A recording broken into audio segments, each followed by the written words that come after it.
Ashish Bhatia press conference કરી રહ્યા છે, સીધા જઈશું ત્યાં।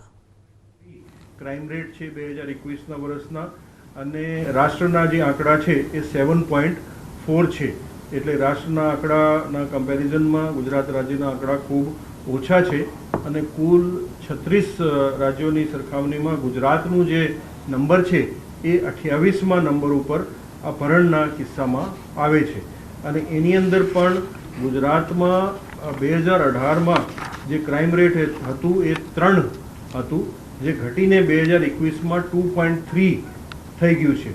તો આ રીતે શરીર સંબંધી ગુનાઓ જે છે એમાં પણ ઘટાડો છે અને હિંસાત્મક જે ગુનાઓ છે વાયલન્ટ ક્રાઇમ એમાં પણ ઘટાડો છે। હવે મિલકત સંબંધી ગુનાઓ ક્રાઇમ અગેન્સ્ટ પ્રોપર્ટીની વાત કરીએ, જેની અંદર સમાવેશ થાય છે ઘરફોડ ચોરી, ધાડ, લૂંટ, સામાન્ય ચોરી, તેનું સમાવેશ થાય છે। તેનું જે ક્રાઇમ રેટ છે એ આપણા રાજ્યનું 21.7 છે, જે રાષ્ટ્રના જે આંકડા છે એ 55.8 કરતાં ખૂબ ઓછું છે અને જે રેન્કિંગમાં ગુજરાત રાજ્ય 27 નંબર ઉપર 36 રાજ્યોમાંથી આવે છે। એટલે આ રીતે જે મિલકત સંબંધી ગુનાઓ છે એમાં પણ ખૂબ આંકડા જે છે એ ઓછા છે।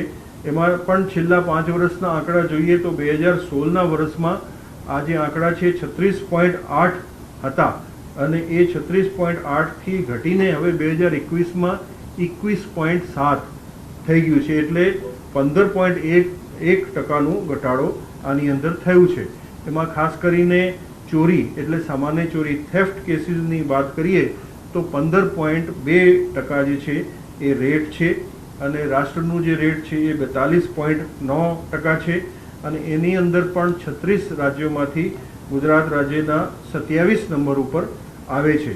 અને છેલ્લા 5 વર્ષના આપણા રાજ્યના આંકડા જોઈએ તો 2016